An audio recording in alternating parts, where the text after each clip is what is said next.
Hey guys, Mystic Diamond here, and welcome back to the Mystic Diamond High School for those on the path of ascension and working their way through their process of transcendence. Now, I don't know if you can or not, but just because my little human's mindful of it, you might hear a fan in the background. I need to have this fan on because it is very hot today. It's in the very high 30s, about to get into the low 40s degrees Celsius, so very, very hot and sweltering in here, so I need to have the fan on.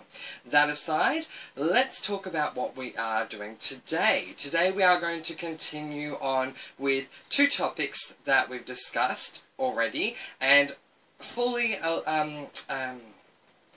go into more of an elaboration on specific things about those topics. The first being the monad, and the second being timelines and time spaces. Welcome to part 3 of the Soul Matrix, entitled Soul Fragments. Alright, so taking a look at the whiteboard, let's take out our Path of Transcendence journals and pens if we haven't already. Let's start off by defining soul fragments. Now, as the name suggests, soul fragments are fragments of your soul. It is important to note that every angelic was born with a fragmented soul. And it is almost doubly important to know that this doesn't mean you were cursed, it doesn't mean there's something quote-unquote wrong with you, not at all, no. Every angelic was born with a fragmented soul, that's just the way it is, it's part of all the contracts, okay? Through the path of transcendence, you are actually collecting parts of your soul self back into yourself. And this is a great example here of an incomplete soul, and as you can see, there are parts of the soul that are in there. We've drawn pictures before of complete souls, so just to give us a reminder. So we've got the soul, and we've got the human vessel, right? So, and that's just a very rough piece of artwork. So that's the completed soul. This is an incomplete soul. Okay? Now, what we are going to do is we're going to look at this timeline here. Now, we've gone into timelines and time spaces before, and as I said, today I'm going to be elaborating on something specific to do with timelines and time spaces, timelines more specifically.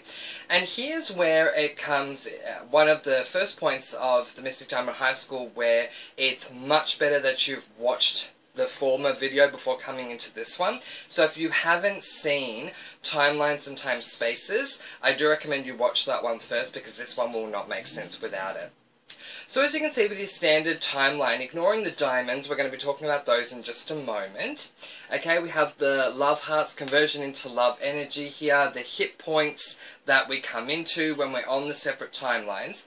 These diamonds, what they represent are fragments of the soul. Okay, so the reason why these diamonds are here is because despite the fact that you move through many different timelines, you move through them repetitively, because remember that timelines are repetitive and cyclical, okay? At the same time, concurrently. And the reason for this is because the fragments of your soul are out there in these timelines. Now, I've just placed all of these diamonds on the end, but they are, somewhere in each timeline is a fragment of your soul that you are collecting, okay? So when it comes to timelines, we work through them in order to clear them, and while doing so deal with clairsentient energetic attacks as well as other things in order to collect our soul fragmented piece on that timeline, and in order to collapse out that timeline. So I want to show you what I mean by that. So, let's go with this top timeline, for example, right? So you've come into this one, and let's just call it, I don't know, the torture timeline, just for the sake of giving it a name. So it's the torture timeline, and you've done everything you need to do on this timeline. Now, obviously it's not as detailed as timelines and time spaces, and the reason for that is because it doesn't need to be as detailed. We're referring to the soul fragments here, not to all of the specifics of the timeline itself. So, we're going through that timeline, we've done excellent, and you know what, we've gotten to that point where, as you can see with this this top one, there are no hit points, there's nothing else left on that timeline, so it's just about ready to be collapsed out. So what happens is the very last thing you will do is you will collect the soul fragment, and by so doing, you will in fact collapse out that timeline.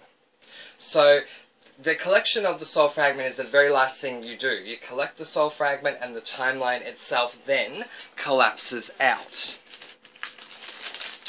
Alright, now. Yeah, okay.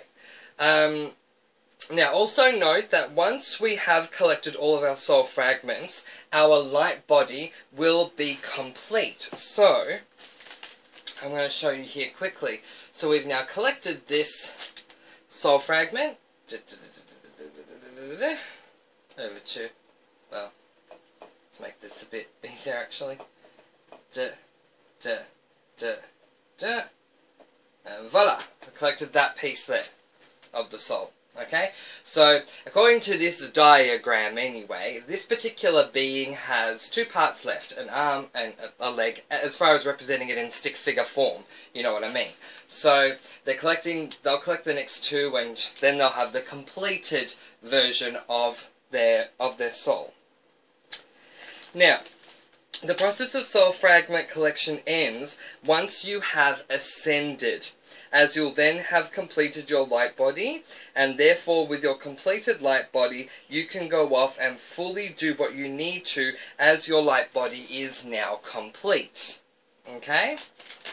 So that helps with that. Now, the next thing we need to talk about is what happens once we have collected our soul fragment. There is something that we need to actively do in order to be able to move forward. So I'm going to pause the video and I'll be right back to discuss that with you. Alright, so we've spoken about what happens when we get to the end of a timeline. So we get to the end of the timeline, and yes, the timeline collapses out, but in order for the timeline to collapse out, we need to collect our soul fragment piece. Okay? And then the timeline collapses out, with the exception of one final step that you need to do. And what we call this is anchoring into the crystalline energy. Now, I've spoken about the crystalline before over on this piece of paper, but we're going to talk about that another day. For now, we're going to be focusing on this, which is very similar. Okay, and this is a great visualization for you to understand how that anchoring works. We're also going to be going into deeper discussion in the next class, in the next class, about going into more detail on the crystalline itself. But for the sake of this picture, and for the sake of this class, we are going to be talking about specifically anchoring into the crystalline. Now, what you can gather from this picture here is this is how things are below the Earth surface layer. Okay? So we have the standard layer that you walk on, the trees, the flowers, all that stuff. And then under that you have the Earth's crust. And then you have deep Earth. Then you have the crystalline energy, which is here. And then you have the heart center, which is here. Okay?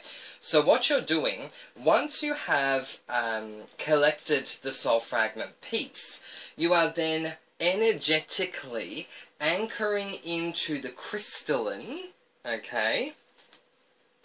Anchoring into the crystalline, and then as you anchor into the crystalline energy then comes back up into you. So, it's a twofold process. You anchor down to the crystalline, and the crystalline energy comes up into you as well. Okay? Now, once you have completed this process, so once you've done everything you need to do with that timeline, collected the soul fragment, anchored into the crystalline and the crystallines come back up into you, that's when the timeline collapses out and you no longer need to be dealing with that timeline, unless for whatever reason it's been contracted to come back, or if you're given additional work thanks to fallen angelics. That aside, then that timeline has collapsed out and you're no longer dealing with that timeline because you have already collected your soul fragment. So there is no more reason for you to be dealing with that timeline. You've collected the soul fragment, you've collapsed it out, so you don't need to deal with that anymore. This is the final stage of that process. Okay? Alright, so what we're going to be doing now is we're going to take a very short break, because when we come back, I'm going to be talking to you about the crystalline. Now, I'm just trying to work out whether or not I should do this as a separate video, but no, I'll keep it in the same class. Alright, so we'll take a break, I'll pause the video, and I'll be right back. Alright, so let's move forward, but the first thing I want to say before we do get on to what's here in front of you now is that for your homework I would like you to draw the last image that I did have up on the whiteboard, so that you have the Earth's crust, the deep Earth, the crystalline energy and the heart center, so that you have that understanding of where it all lies, theoretically, so that when you do end up collecting your soul fragment, then you know where you're anchoring to. You know where the crystalline energy is. Now, the crystalline energy has since moved, and I'm going to discuss that with you. Actually, you know what? I'll discuss that with you right now. I was going to discuss it with you later, but it makes sense because we're talking about the crystalline. So let's go over here and just go up a smidgen to here. Okay. So this is something that I drew a little while ago. Just move this up a little more. There we go. So it says crystalline energy. Okay? The Earth's layers. Now, as you can see, this is similar to how it was drawn on the whiteboard. Originally, this is how it was, that the crystalline energy was down here. The good news is that I think it was... when was it? Okay, thank you. Late October. Yep.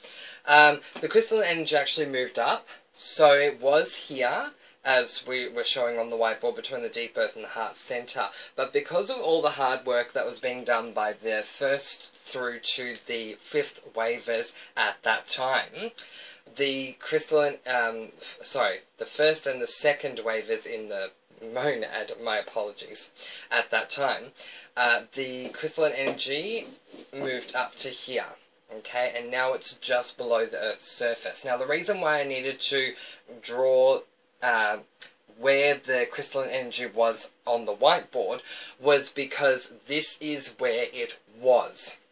Okay, and so the understanding was that beings on the path of ascension had to anchor all the way down to here to anchor into the crystalline energy. But the good news nowadays is that it is up here.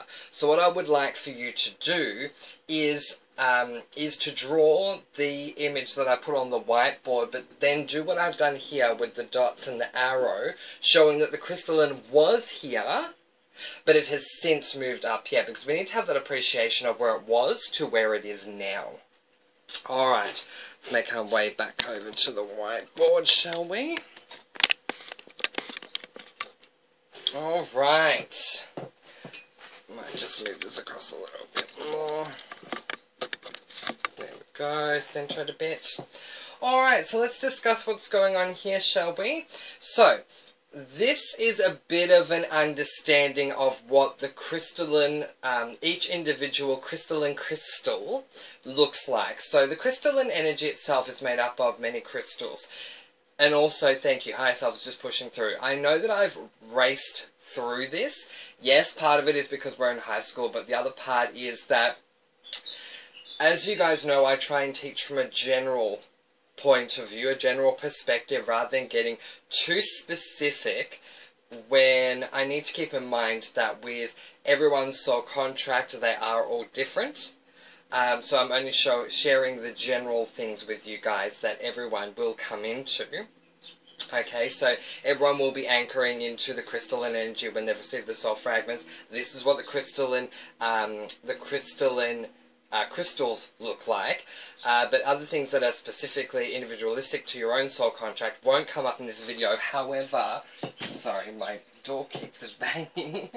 It's triggering me a little bit, but that's okay. We'll just keep moving and try and detach from it. If you have any specific further questions, clarification, anything like that at all, please do not hesitate to email me. My email is in the link below, and I'm more than happy to go into further discussion with you if you have specific questions about this. So let's continue to move forward. So as you can see, this is an idea of what they look like. Now, I'm not the greatest artist in the world, as you guys know, so it's not exactly this, but it does give you an idea, okay? So, more this one, okay? This is kind of how it looks like. So to me, the crystalline energy crystals, the crystalline crystals, remind me, each individual crystal, they remind me of like a snowflake, in a way. As you can see, this sort of represents the snowflake in its way, as far as I'm no visual artist. But yeah, and the colour of the crystalline energy is blue, so I had to make sure I did this in blue because it is blue itself. So let's talk about this first of all, this side of the whiteboard. And it's interesting because I'll be moving over to here in just a moment to actually explain this to you guys in just a moment as well. Now, the crystalline also, while this shows us how the crystalline looks, the crystalline also is a great reference to show the soul groups, okay?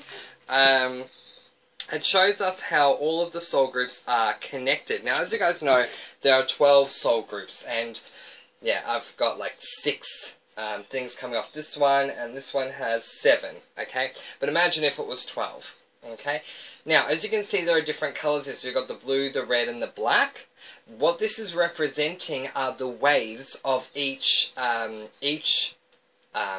soul group collective. Does that make sense? So the soul groups that we've spoken about, like second wave, third wave, so on and so forth, as I've told you guys already, there are 12 of them.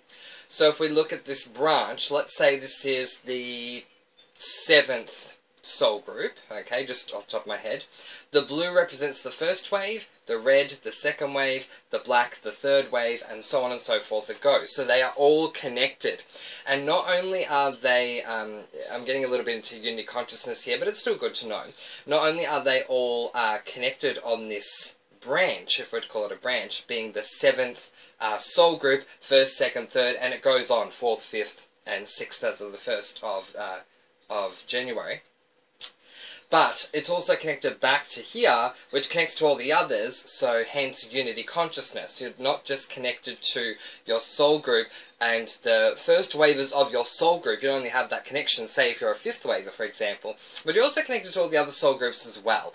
It's unity consciousness. It's separate, but connected, all at the same time. Does that make sense? Any questions? Send me an email. Okay, let's have a look over at this one. So here we have the crystalline crystal, and we also have you anchoring in. Now, I want to go this way first, and then this way to explain it. So we're going from the crystalline into you, because remember, you anchor into the crystalline comes back into you, but we'll look at it in reverse. The crystalline's coming into you, and you're anchoring into the crystalline. So when this happens, when the crystalline comes into you, yes, you are bringing the energy up into yourself, but you are also simultaneously feeding the crystalline grid with the best version of yourself. Okay? So it's an energy exchange. You're not just taking from the crystalline. If you were to just, let's look at the first wavers who've already ascended. The first wavers, if they had just anchored into the crystalline and, taken from the crystalline and not left anything behind, By the time we got we being me being the second wavers, or even let's say the fourth or fifth wavers got to anchoring into the crystalline, there might be nothing left. So you do need to leave something behind for that exchange of energies to continue on. And so therefore, while you receive the crystalline into yourself, you are also leaving part in the crystalline. You're also exchanging that energy by leaving the best version of yourself into the crystalline. Okay? Because you no longer acquire that best version of yourself, because you've now taken in that soul fragment. Okay? So that soul fragment, so everything you've learned, all the great things about you, they go into the crystalline, and that's your exchange. You receive the crystalline thanks to the soul fragment, okay? And that's where things start connecting together. Remember the image I had over here of the soul being fragmented and incomplete, okay? So that's where it starts to complete itself. Alright, now, it is very important to note that two things. One, the soul fragments are fragments of your sovereign, divine sovereign self. Now, if we go back over, just a moment, if we go back over here to the levels of transcendence, remember the S, I was speaking about the avatar, okay? And with the avatar you're dealing with your soul sovereign being. Okay? When you're collecting the soul fragments, you're collecting them of your soul sovereign being. Hello, birdies. Thank you for being here. So the avatar self is made up of crystalline energy, because you not only have those fragments of that, of the sovereign soul being, okay, but the avatar self itself is also made up of the anchored into yourself crystalline energy. So the more crystalline you have, the more you are heading towards your avatar self, with your first higher self coming in. Okay, yep, excellent. Right, so once you've started doing this, and so this is a process that you may not be aware of at the beginning, but you will become aware of it as you do move on. Once you have started collecting your soul fragments and anchoring into the crystalline energy, that's when you start coming into your first higher self. Now, we were speaking about this earlier, remember? First higher self, second higher self, oversoul. And again, I have to say, high school, things get very, very, very technical, as I was saying. So you've been warned. Human self is like, this is just too much. But no, the higher self is saying, no, you warned them. It's okay. We'll keep going. So if you have questions, don't forget to email me. Yeah, so once you've anchored in to the crystalline the first time, that's when you come to the monad. And this is why this connects to the monad, because this is not something that you are doing while you're in the soul matrix. This is something, sorry, not technically true. You come into the first soul fragment and the first anchoring process as you come into the monad. So as you're transcending from the soul matrix into the monad, that's the first time you do it, and that with that brings in your first higher self. And as you continue to go along, as you recall, we have the first higher self, the second higher self, and then of course the oversoul, which comes through, if we go up higher than this on the screen, comes through in the avatar level. There are a ton of things that we come into in the monad level, and this is just some of them. And as you know, this is part 3. Technically speaking, this is part 3. I don't know if I'm going to call this, I don't know if I'm going to call this Soul Fragments or if I'm going to call it Monad Part 3 Soul Fragments. But either way, this is part 3 of the monad. And we are going to have a part 4. Now, the part 4 is going to be released tomorrow, and I just want to give you guys a bit of an idea of the schedule that's going to be playing out. From now until New Year's, until the 1-1 portal, I'm going to be releasing, obviously this class has now been released, then I'm going to do Monad Matrix Part 4, the final part, something very big to discuss in that one as well. And then after that, I'm going to be releasing Surrendering, a class on surrendering to your process, and then after that I'm going to be releasing a class on humility, and that will be perfectly timed to take us into the 1-1 portal. Okay, so there's a lot to come through, and I know we've just had Christmas and we're coming into the new year, but there's a lot that needs to be learned prior to getting into the new year. So let's try and get through it as best we can. But once again, if there's anything that you do not quite understand, do not hesitate to email me at mysticdiamondguide@outlook.com. Alright guys, so I will wrap that up there, okay? Now, so this class was very technical. I hope that you were able to keep up with it. Soul Fragments is a very big part of your process because, well, I mean, without which you can't transcend to the avatar level. And also, your divine sovereign self-being cannot be complete without it. The best thing to keep in mind at this stage, particularly if you are a 4th or a 5th waver, or if you're watching this in the future and you're a 6th waver, while you're strike that, let's start again. The best thing to keep in mind about this class is if you are in the soul matrix, that this is something you are going to come into once you have transcended into the monad matrix, okay? This is not something you're doing in the soul matrix, it's just something to be mindful of. Now, if you are in the soul... Sorry, if you've transcended the soul matrix and you've come to the monad, this is something that you are doing. Now, you may be doing this on a conscious level, you may be experiencing it, or it may be something that's happening while you are being put out by your higher self, okay?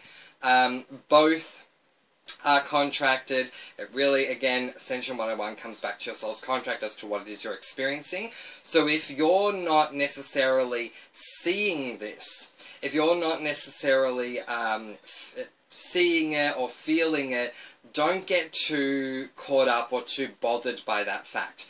Today's class is to help you be mindful of the fact that this is happening in order for you to transcend, not that this is something you necessarily need to be experiencing, because you may be being put out you may be being put out while this happens. But if you are experiencing it, and if you've been contracted to experience it, then being mindful that once you have collected your soul fragment, you do need to anchor into the crystalline energy. Of course, the next part of being mindful is being mindful of the crystalline energy. The fact that the crystalline is there, and the crystalline does a lot for us, okay? It is very, very powerful. Also to keep in mind when it comes to your the avatar level, and getting up to that avatar level, that you are filled with crystalline energy when you get there. So the more crystalline energy you have anchored into you, the closer you are getting to that avatar level. And of course, the more soul fragments you're collecting, the closer you are getting to completing your sovereign soul self. Okay, I think that in 28 minutes, I have managed to thrust upon you a lot of complicated technical stuff. So what I'm going to do is I'm going to end this class early because I think you've received more than enough at this stage to be getting on with. So as I said for homework, I want you to write out draw out the image I put on the whiteboard, and also this one, or the image I put out on the whiteboard, and then doing an arrow to show this is where it was, but this is where it's now. Okay? Because we need to appreciate where things have come from to where they are at the moment. Okay? There needs to be that understanding that it has shifted up, absolutely, but who knows? I mean, it could shift back down. So where we are currently, absolutely, the crystalline is here. It's right below that surface level. However, it was all the way down here between the deep earth and the heart center, and it could go back there. So we've got to be mindful of where it was, where it is now, and the fact that it could go back there. We just don't know. So having both really does help. And of course, keeping in mind what we've just seen. So the fact that, yes, we anchor into the crystalline energy, and while we do take from the crystalline energy, we are also being involved in an energy exchange, once again, because we've spoken about energy exchanges quite a few times, and with the crystalline, it's exactly the same. We do take, but we also do leave behind. We leave behind the best versions of ourselves into that crystalline energy, which really assists the crystalline and those who come afterwards to anchor into the crystalline after us. So It's a very full-on process. While taking that part of us, the crystalline, into ourself so that we can move forward. And once that's happened, just to give you the end note of that, so once you've anchored in and you've left behind the best of yourself, anchored into the crystalline, you've taken that soul fragment, that timeline is collapsed out. Where do you go from there? You keep on going, okay? Because you then got to go through the next timeline to collect the next soul fragment, to then anchor in again, leave the best part of yourself out, collapse out that timeline, move on to the next timeline. So you keep going and going and going and going, okay? Which is perfect, a perfect lead up to surrendering, which, as I said, is coming up. Alright, so we're going to wrap this up here. It has been half an hour now. I think we can certainly leave that here. And I'll be back with another class very, very, very soon. Remember, there is no time off when it comes to being on the path of ascension and going through your process of transcendence. So, even though we've just had Christmas and we're about to go into New Year, here in this time when I'm recording this, we still don't have time off. We're going to keep going, and there's going to be 4 classes this week, including this one. So please be ready for them. The best thing, or what I'm hoping anyway, is that you guys can get through these 4 classes in the lead up to the 1-1, so that you're all aware of everything through the monad, surrendering, and humility, so that we can then move forward in 2019 with all the next stuff that we do need to do. But from me, I want to say thank you very much for being here. Pack up your stuff, there's the bell, make love and not war, and give someone you love a big old hug today. Bye guys.